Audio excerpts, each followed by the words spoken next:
Assalamualaikum warahmatullahi wabarakatuh. Allahumma sholli ala Sayyidina Muhammad wa ala ali Sayyidina Muhammad. Pemirsa yang dirahmati Allah, marilah kita simak ceramah dari Buya Ar-Razi Hasyim dengan tema Benarkah berfilsafat bisa bikin sesat? Sebelumnya marilah kita perbanyak sholawat minimal 1000 kali sehari, agar hidup kita penuh barokah dan mendapatkan syafaat kelak. Jangan lupa berikan dukungan kepada channel kami dengan memberikan super thanks seikhlasnya. Marilah kita doakan agar Buya Ar-Razi Hasyim dan keluarga diberikan kesehatan dan kebahagiaan dunia dan akhirat. Amin ya robbal alamin. Berangkat dari selama ini sebagian masyarakat berpendapat, bahkan mengeluarkan kata-kata, apa sih pentingnya belajar filsafat? Kemudian apakah filsafat itu tidak akan membuat kita sesat, bahkan gila mungkin? Nah, berangkat dari itu, begitu juga dengan ilmu kalam yang butuh sebenarnya pemikiran-pemikiran ataupun logika-logika dalam rangka lebih meyakini kita kepada keberadaan Tuhan dan sifat-sifatnya. Alhamdulillah sekali lagi kami sampaikan telah berada di samping kami saat ini guru kita, Abuya Dr. Ar-Razi Hasyim, MA. Itu kira-kira pengantarnya Buya. Nah, dengan segala hormat kami persilahkan kepada Buya untuk menyampaikan kajian ini. Mereka ya. Alhamdulillah alamin wassalatu wassalamu ala a'lami khalqika nabiyina Muhammad wa ala alihi wa sahbihi ajma'in. Amma ba'du. Allahumma alimna ya alim ilman yanfa'una fid dharain amin ya rabbal alamin. Baik Buya Mursal dan kawan-kawan semua, sahabat ribat, ini penting sekali karena sudah banyak pertanyaan masuk kepada kami tentang betulkah filsafat itu haram? Betulkah ilmu kalam itu diharamkan oleh Imam Syafi'i? Betulkah belajar ini semua, belajar tasawuf dan lain sebagainya itu membuat gila dan lain sebagainya? Karena pertanyaan ini sudah mulai serius, maka kita harus jawabnya jangan serius, tapi santai, ya, seperti kita di kampus biasanya. Dan perlu teman-teman, walaupun ini tidak masuk bagian dari kontennya beliau, tapi saya ingin mengenalkan beliau juga. Ini kakak kelas saya sebenarnya di jurusan Akidah wa Falsafah, ya, di Fakultas Usuluddin. Buya Mursal ini pertama kali ketemu 2004 dan pertanyaan-pertanyaan filosofis, kalami, teologi, dan sufistik itu sudah mulai kami tiktokan dari dulu, walaupun TikTok baru muncul belakangan ini ya. Baik, benarkah filsafat itu haram, najis, ya, sesat, dan lain sebagainya? Ini pertanyaan sebenarnya sudah dijawab oleh beberapa imam kita ya. Kalau kitab yang ada di depan saya, nggak tahu nih, mungkin Dato' Edar II yang naruh ini ya. Ibnu Khaldun. Ibnu Khaldun termasuk orang yang membatalkan filsafat, tapi telah memberikan solusi. Solusinya adalah ilmu kalam. Karena ilmu kalam itu filsafat yang sudah disyahadatkan, barangkali begitu, yang sudah disunat. Ya, maka dia menulis satu pasal di sini, Ibtal Falsafah, pembatalan filsafat. Tapi lain dengan pendahulu dia seperti Ibnu Khaldun, ya. Seperti ini kitab Ibnu Khaldun, seperti Al-Imam Ghazali dan Ibn Rushd yang mereka juga tiktokan walaupun sudah beda alam, sudah beda masa. Ghazali misalnya nulis Tahafut Falasifah. Tapi sebelum nulis Tahafut kerancuan para filsuf, dia sudah menulis tentang dami filsafat. Dami. Maqasidul Falasifah. Itu dami, apa semacam kurikulum daripada filsafat. Maqasidul Falasifah. Jadi dia sebelum mengkritisi, memuji atau mengikuti, dia kemudian memetakan dulu. Ini barang apa hakikatnya, pangkalnya apa, ujungnya apa, isinya apa. Maka dia nulis Maqasidul Falasifah. Setelah dia nulis Maqasidul Falasifah, maksud-maksud atau dami dari filsafat, dia menulis tentang kerancuan dari 20 yang dia petakan tentang tema-tema falsafah. Dia hanya melanjutkan 3 yang beririsan dengan ilmu kalam teologis. Artinya, Ghazali tidak anti filsafat seperti yang diimajinasikan banyak orang, dan Ghazali tidak patut dijadikan orang yang sebagai hujah bahwa filsafat itu haram. Judulnya apa itu Buya Mursal? Maqasidul Falasifah. Tahafut Falasifah, bukan falsafah. Apa perbedaan falasifah dengan falsafah? Tahafut falasifah, kerancuan-kerancuan para filosof, bukan kerancuan filsafat. Oke. Kita juga boleh nyebut tahafut al-mutakalimin, sudah ada kitabnya baru ditulis. Cuma yang nulis orang anti kalam. Ya. Kita juga boleh buat tahafut as-sufi ya, bukan tahafut tasawuf. Tahafut para sufi. Ada sufi yang mungkin yang keliru, yang syatahat barangkali. yang kalimat-kalimatnya nyeleneh, yang lacur spiritual istilahnya. Itu ada ya. Begitu juga mungkin dalam ilmu mantik. Ibnu Taimiyah nulis Ar-Raddu 'alal Mantiqiyyin, ya, penolakan terhadap ahli mantik.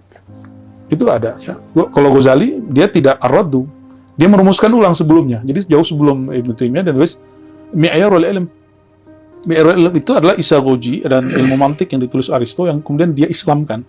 Itu yang saya sebut dia syahadatkan. Ya. Artinya apa? Jika kalau hari ini biar gampang, ini tadi kan beratnya. Bank itu dari mana? Buya Marsal, bank itu orang buatan orang Yahudi di Jerman tuh. Sekarang kita menerima dan menjadikannya Islamic Bank. Bank Islam. Mengislamkan. Walaupun sampai hari ini tidak ada kata sepakat tentang apakah benar itu Islami. Itu urusan belakangan. Yang penting sudah ada effort, usaha untuk mewarnainya dengan keislaman. Ya. Atau di masa baginda SAW, dinar dirham. Nabi mengadopsi dinar dirham padahal tadinya orang Arab Badui itu sistemnya barter.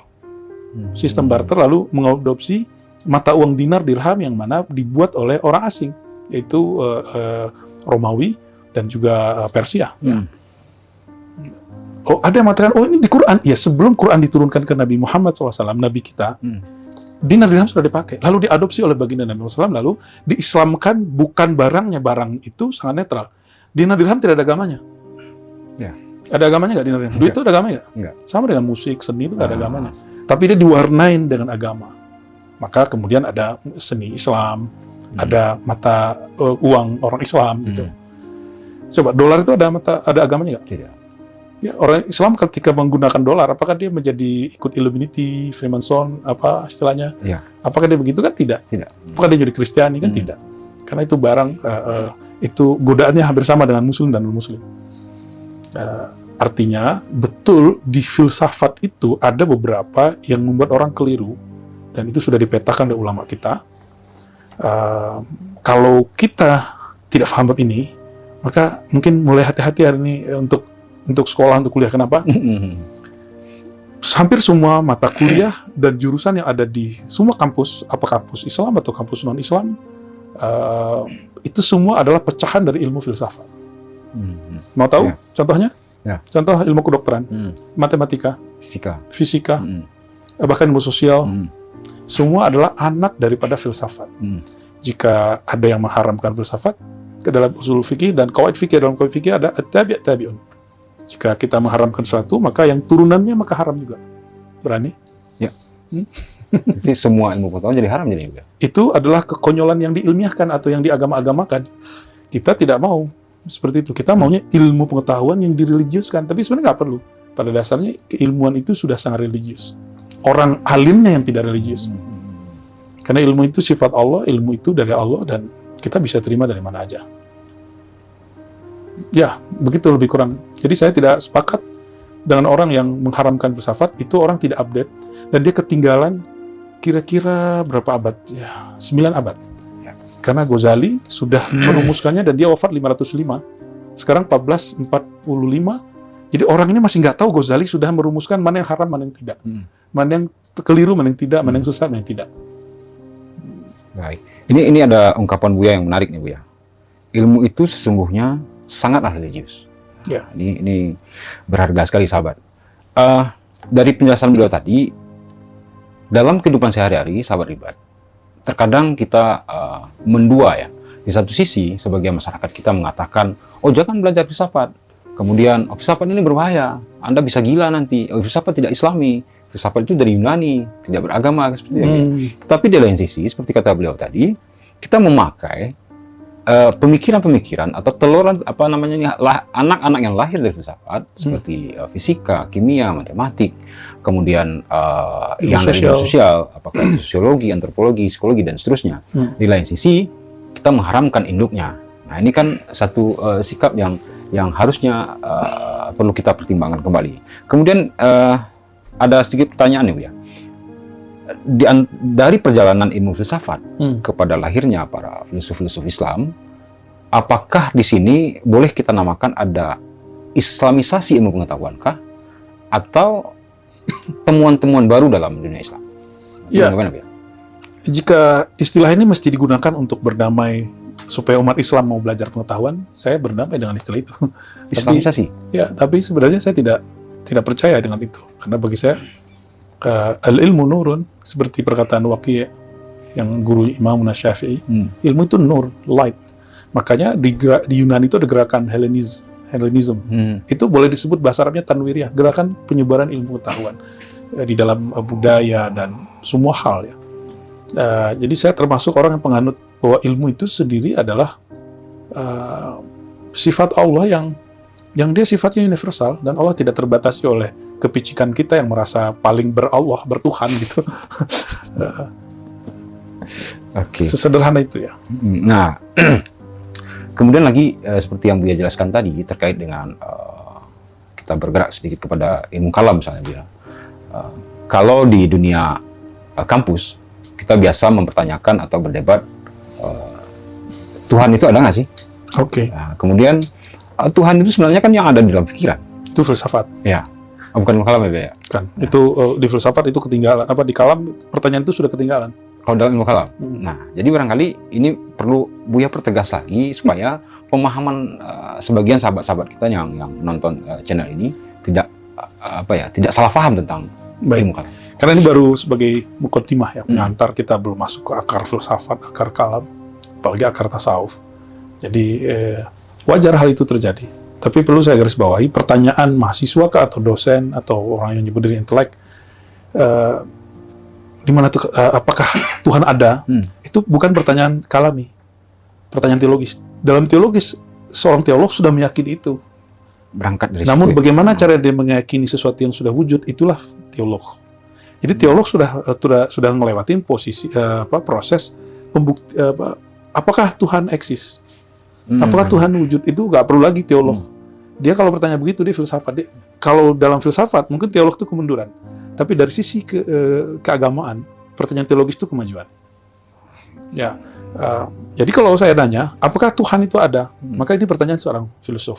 Inilah yang terjadi pada Thales misalnya. Thales itu, coba bayangkan, di saat itu Yunani sedang menganut ajaran dewa-dewa. Ya. Dia menyembah dewa ayah, dewa anak, dewa petir, Thor, kan kita menikmatinya sebagai hiburan hari ini kan, seru juga nonton Tuhan-Tuhan itu kan. Dan seorang Thales, dia tidak mau merujuk ke cara berpikir itu, karena dia menganggap itu khurafat. Lalu dia berpikir, tidak merujuk kepada agama yang ada di masanya, yaitu agama khurafat, agama pagan. Lalu dia berpikir sendiri, dan pasti ada Tuhan yang tidak mirip sama kita, yang nggak anak, yang nggak bapak, yang nggak antropomorfisme gitu ya. Terus apa dong? Maka dia kemudian berpikir tentang asal-muasal wujud. Maka muncullah ilmu namanya ontologi. Jadi sebelum teologi, itu ontologi dulu. Filsafat itu bergerak pada ontologi. Walaupun nanti boleh kita sebut kalam itu juga filsafat kepercayaan. Tapi basic filsafat itu yang pertama itu adalah ontos logos, ilmu tentang wujud. Falsafatul wujud kalau dalam terjemahan. Dan kabar gembiranya apa? Hampir semua kitab filsafat Yunani sudah diterjemahkan ke bahasa Arab, dan tidak ada lagi sumber Yunaninya kecuali baru ketemu belakangan ini. Itu kabar gembiranya. Dan di masa Imam Abu Hanifah itu ada seorang khalifah Bani Abbasiyah yang berhasil menemukan di Malta, kemudian di segitiga itu Italia, Balkan, kemudian Asia Minor, itu ada satu pulau tempat pelarian filosof yang dulu dikejar-kejar oleh rezim Yunani. Mereka membawa kitab dan kemudian pindah ke sana. Ada yang hafal ajaran Aristo, mereka salin di sana. Itu kitab dibawa semua ke Baghdad. Itu masih abad kedua Hijriah. Dan kemudian muncullah gerakan penerjemahan yang paling terkenal itu Al-Kindi. Kemudian muncul Al-Farabi. Dan sampai hari ini kita menikmati hampir semua buku-buku filsafat Yunani sudah berbahasa Arab. Nah, jadi kalau ada yang berbahasa Yunani sekarang, besar kemungkinan itu terjemahan ulang dari bahasa Arab. Setelah diterjemahkan bahasa Arab, kemudian diterjemahkan lagi ke Yunani. Mungkin ada ketemu manuskrip Yunaninya, tapi saya butuh bukti dulu. Saya belum tahu secara filologisnya. Nah, jadi kabar gembiranya itu. Artinya apa? Orang-orang di abad pertama, kedua, Muslim, mereka mengadopsi sebanyak mungkin sehingga mereka mencapai puncak keilmuan pada beberapa waktu setelahnya. Lalu kita mau mundur lagi. Itu dia, ya. Artinya adalah bahwa percepatan ilmu pengetahuan itu telah terjadi sebenarnya di abad 1-2 Hijriah. Ya, setelah Sayyidina Nabi Muhammad SAW. betul. Kalau misalkan muncul pertanyaan-pertanyaan seperti ini sekarang, artinya ini jadi Kemunduran.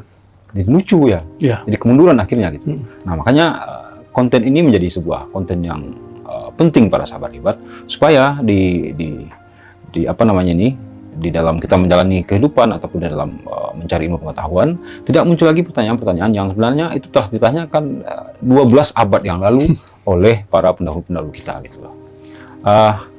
Mungkin sedikit lagi nih Bu ya. Kalau kita lihat kita kembali ke sejarah sebelumnya tentang Pitagoras misalnya, setelah Thales tadi, Pitagoras saat itu menemukan yang Buya sampaikan, ternyata Tuhan itu bukan yang ada dalam pikiran mereka. Pikiran mereka itu ternyata terbatas kemampuannya, sehingga Pitagoras menemukan istilah jiwa. Ya, apakah seperti itu ya? Ya, Pitagoras itu diperkirakan tahunnya sama dengan Nabi Sulaiman, Solomon. Besar kemungkinan dia pernah berinteraksi dengan orang-orangnya Solomon. Tapi dengan akses King Sulaiman itu yang bisa terbang, bisa kemana-mana, saya yakin dia pernah jumpa. Ya. Karena secara ajaran Pitagoras ini lain dengan filosof sebelum dia dan setelahnya. Jadi kita kalau Yunani itu kita boleh bagi dalam dunia akademik itu ada yang disebut pra-Sokrates, ada pasca-Sokrates. Ya, pra-Sokrates itu salah satunya adalah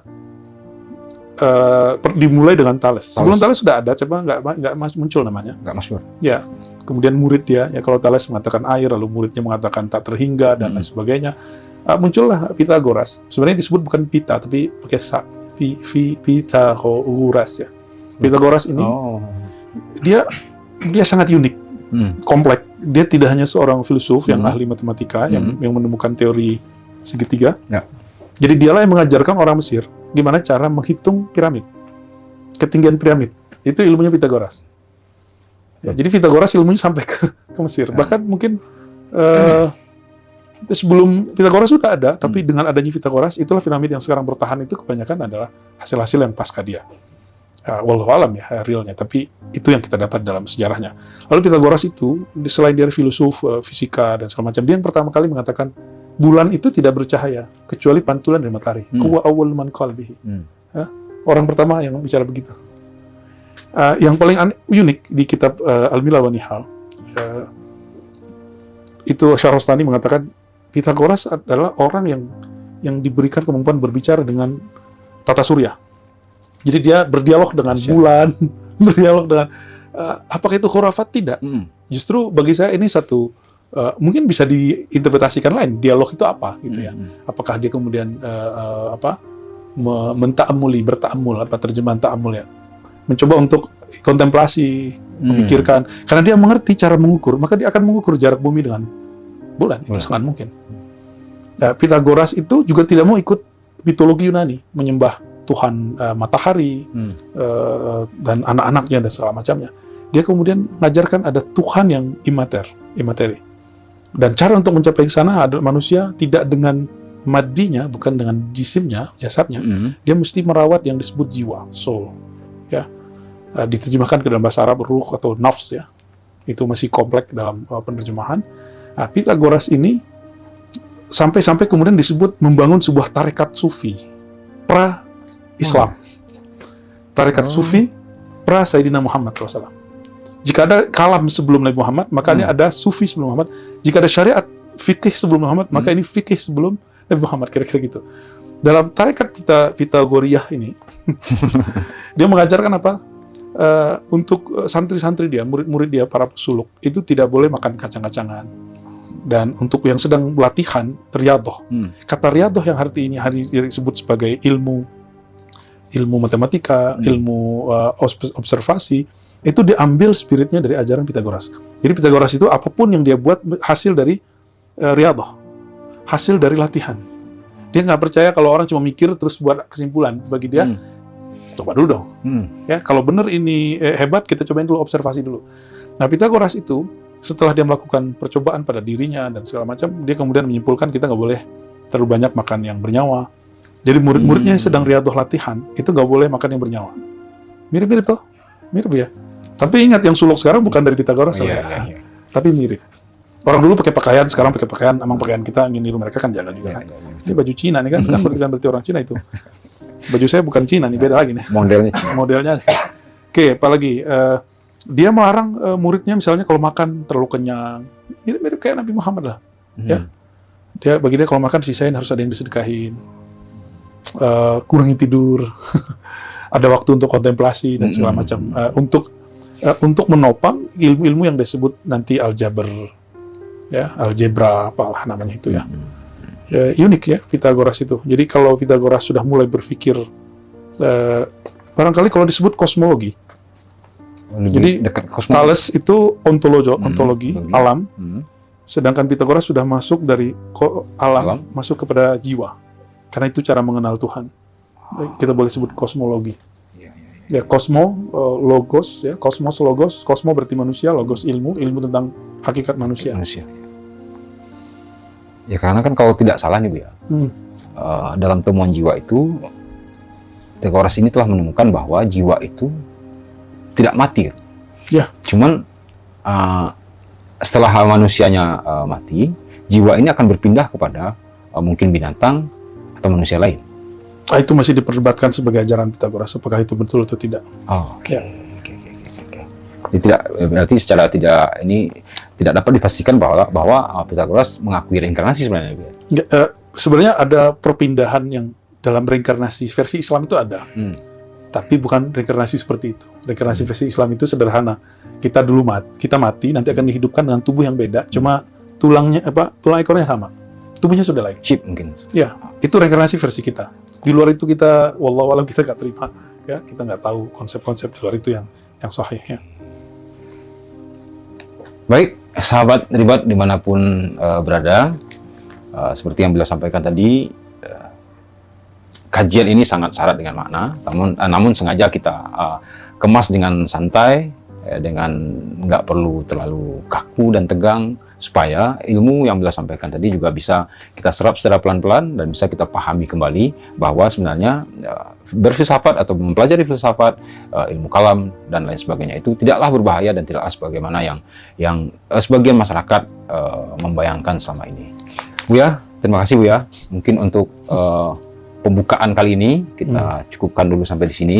Insya Allah di lain waktu kita sambung lagi. Selamat pusing. Dan mudah-mudahan ini bermanfaat. Kata beliau, selamat pusing. Gitu, ya. Baik sahabat Ribat dimanapun berada. Namun sebelumnya kami informasikan juga bahwa Ribat Nuraniyah Hasyimiyah telah memulai pembangunan surau Ribat di Buaran Serpong sana. Dan pembangunan ini telah dimulai tahap pertama, yaitu membuat pondasi untuk membangun surau. Nah ini akan nanti berkelanjutan sampai insya Allah dalam waktu 1 tahun ke depan. Untuk itu kami himbau barangkali sahabat-sahabat Ribat yang ingin berkhidmat ataupun bersama-sama kita untuk mewujudkan surau Ribat ini supaya bisa terlaksana. Silahkan menyampaikan wakaf terbaik sahabat, mungkin di nomor rekening yang bisa ditampilkan nanti oleh tim kami. Silahkan sampaikan langsung di sana. Mudah-mudahan berapapun dan apapun yang sahabat berikan bermanfaat bagi kita semua dan bagi umat tentunya. Terakhir dari sesi ini ingin kami sampaikan sesuai dengan pesan sponsor nih dari Direktur Program Ribat. Ada quote yang menurut kami cukup menarik untuk disampaikan. Berdirilah di landasan syariat, berjalanlah di jejak tarikat, bersikap tegaslah dengan jubah hakikat, berpandanganlah dengan pandangan makrifat. Mudah-mudahan bermanfaat bagi kita semua, dan sebagai pemandu pada siang hari ini kami mohon maaf kalau seandainya ada salah dan janggal, salah penyebutan nama dan lain sebagainya. Berbanyak maaf. Wallahu a'lam bishawab. Wassalamualaikum warahmatullahi